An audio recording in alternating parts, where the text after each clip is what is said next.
And now just something a little bit different, some questions just from some of the supporters that Yeah. were submitted to us to ask tonight. No problem. This one comes from Gary Doyle. Can you wear the suit all the time on the sideline? Apparently we always win when you wear the suit. I'll tell you, to be honest with you, the suit probably comes down to the amount of spare time I have on my hands. I wear a suit most days in the job and in the day job. And when I come from the day job, depending on what goes on around here, sometimes I have time to change into a tracksuit, sometimes I don't have time to change into a tracksuit. So it kind of depends on time, and obviously depends on the weather as well, so it does. But yeah, tell them I'll do my best.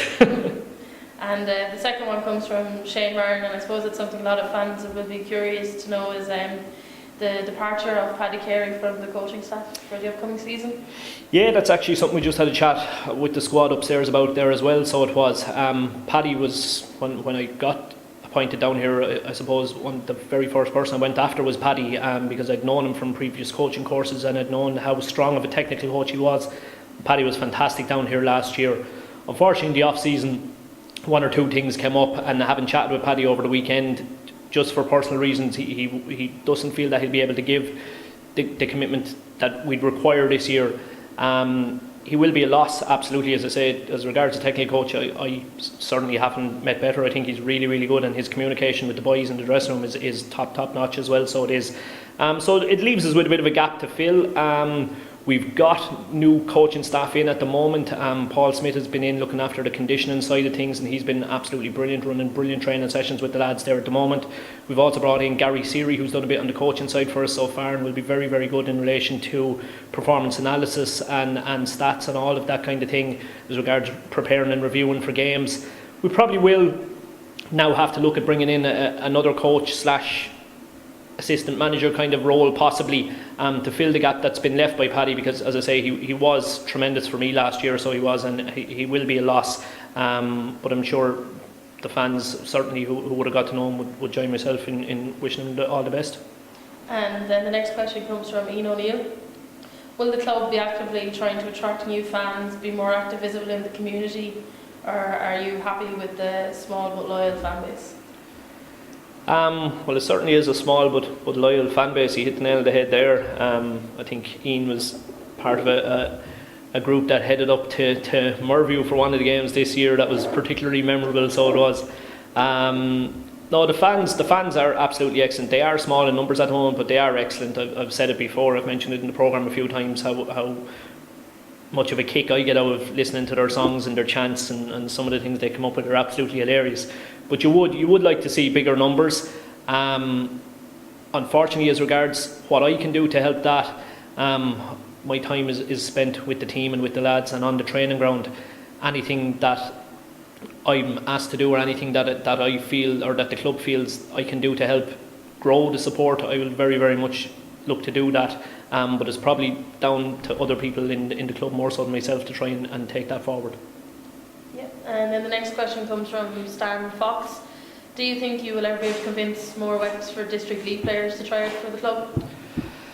That's a good question. I've seen two of the group qualifiers, two of the Wexford Youths, the Wexford Oscar Trainer group games this year.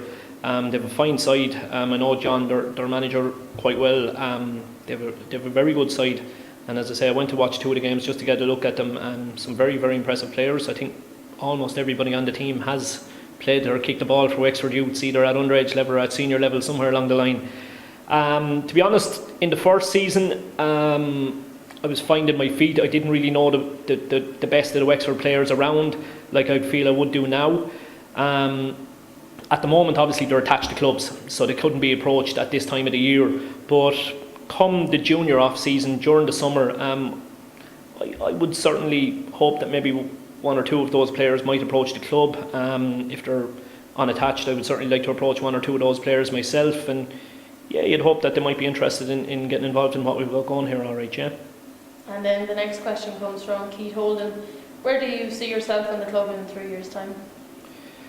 Well, I said before the start of the first season that I believed that a 3-year plan to get into the Premier Division was very, very realistic and very, very achievable. We have, as I've said, overshot the mark a little bit in our first season. I would still say that the 3-year plan is going along in the right direction, and that I'd be very much hoping to stick to that, and possibly not by the end of this season, maybe stranger things have happened, but certainly by the end of the following season we'd really hope to be in the mix and pushing for promotion and hopefully in the Premier Division. And then the last question, which comes from Rebecca Doyle. After the first season, have you got any last comments towards the fans that we currently have? As you said, it's a very small but loyal fan base, either negative or positive. Negative, well obviously the only negative is the shortage of numbers, so you can't really you're preaching to the converted if you're talking to the fans about the shortage of numbers, because they're the ones who are here. I suppose you'd be inclined to say, can they do everything that they can maybe to try and drag their best friend, their girlfriend, their granny, their aunt, somebody along with them if they can at all.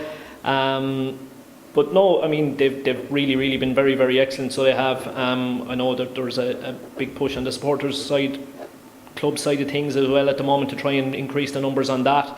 I think that as you've seen, obviously with the likes of things like this and things that were going on the website all last year, the media side of things, which is run by the supporters club, has been absolutely excellent. I think it's probably better than most Premier Division sites, the website in general and the layout of it, and the regular interviews and the updates and the bits and bobs with the players and all that kind of thing has been really excellent. So you just hope that you might be able to encourage extra numbers into the club and very much, and even more so onto the supporters club if you could at all. That's everything. Thank you very much for your time. No problem.